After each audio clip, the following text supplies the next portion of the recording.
जब हम तरबूजा खरीदते हैं, तरबूजा खरीदने के बाद जब हम अंदर से बाहर से उसका छिलका हटाकर अंदर से जब तरबूजा निकालते हैं, खरीदते वक्त 4 किलो होता है, और जब तरबूजा साफ़ करके जब अंदर से उसका गूदा निकालते हैं तो उसका वज़न 4 किलो से घट करके 3 किलो रह जाता है, और हमें अफसोस भी नहीं होता। हम जब पोल्ट्री फार्म में जाते हैं और मुर्गा ख़रीदने या मुर्गी चिकन ख़रीदने के लिए जाते हैं, तो जब हम मुकम्मल बग़ैर ज़बह किए उसे जब नापते हैं तो नापते वक्त उसका वज़न जो है 1 किलो, 1.5 किलो या 2 किलो होता है। मगर जब हम उसको ज़बह करने के बाद उसको साफ़ सुथरा करते हैं, और साफ़ सुथरा करने के बाद जब उसका गोश्त साफ़ करके अलग करके जब उसको तौलते हैं, तो जो मुर्गा मुकम्मल 1 किलो था वो बिल्कुल घट करके 700 ग्राम या 750 या 800 ग्राम रह जाता है, और हमें अफसोस भी नहीं होता।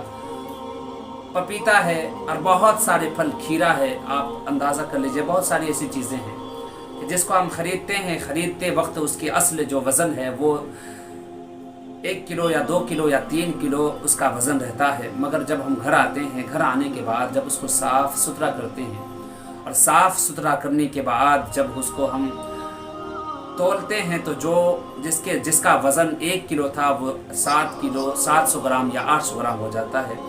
इन तमाम बातों में अफसोस नहीं होता। अज़ीज़ान मिल्लत इस्लामिया, उसी तरह ज़कात भी है। जब हमारे ऊपर ज़कात लाजिम हो गया, जब हम पर वाजिब हो गया, तो हमारे पास जो पैसे हैं, जो रकम है 1000 रुपया है, तो 1000 रुपये में आपको शरीयत इस्लाम सिर्फ 25 रुपया मांगती है।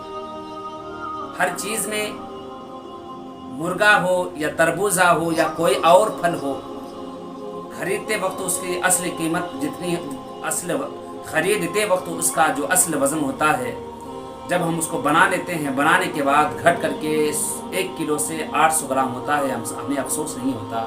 तो फिर ज़कात की बात जब आती है तो फिर हमें अफसोस क्यों होना चाहिए अज़ीज़ान मिल्लत इस्लामिया।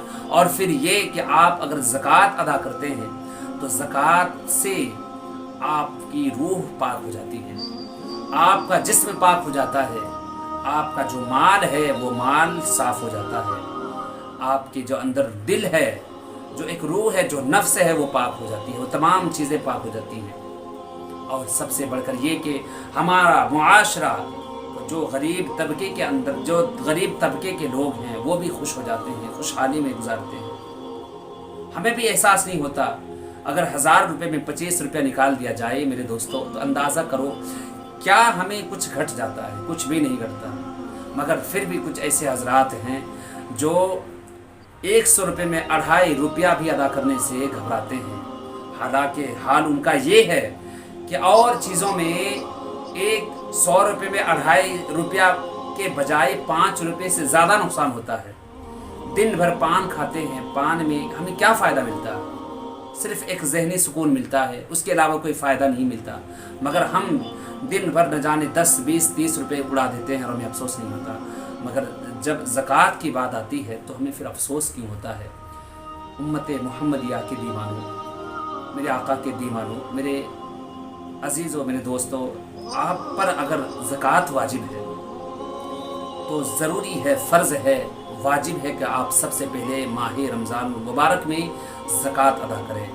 और ज़कात अदा करने का सबसे बेहतरीन तरीक़ा ये है कि आप तमाम माल को, यानी अपने जो आपके पास जो रकम है, जो ज़ेवरात हैं आपके घर में, सब की कीमत को एक जगह कीजिए। जब कीमत एक जगह हो जाए, उस कीमत का 40वां हिस्सा आप शरीयत इस्लाम के मुताबिक, बताने के मुताबिक आप गरीबों में तकसीम कर दें।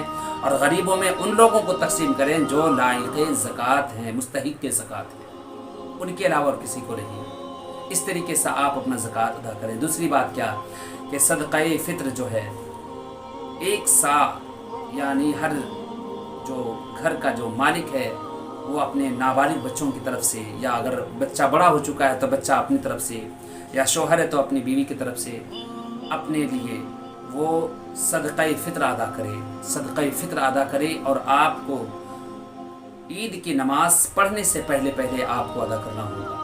अगर उस दिन कोई बच्चा आपके घर में सुबह सादिक में पैदा हुआ तो उसका भी अदा करना पड़ेगा।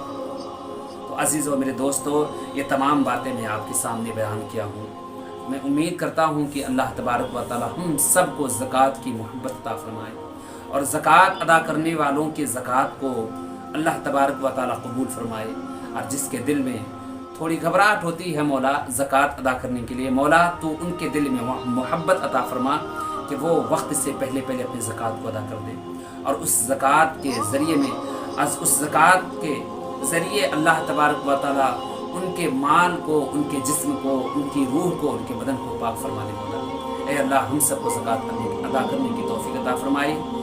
मुअज़्ज़ज़ हाज़रीन और नाज़रीन, ये चंद बातें आपकी बारगाह में लेकर हाज़िर खिदमत हूँ, आप उस पर अमल करने की कोशिश करें। अस्सलामु अलैकुम व रहमतुल्लाहि तआला।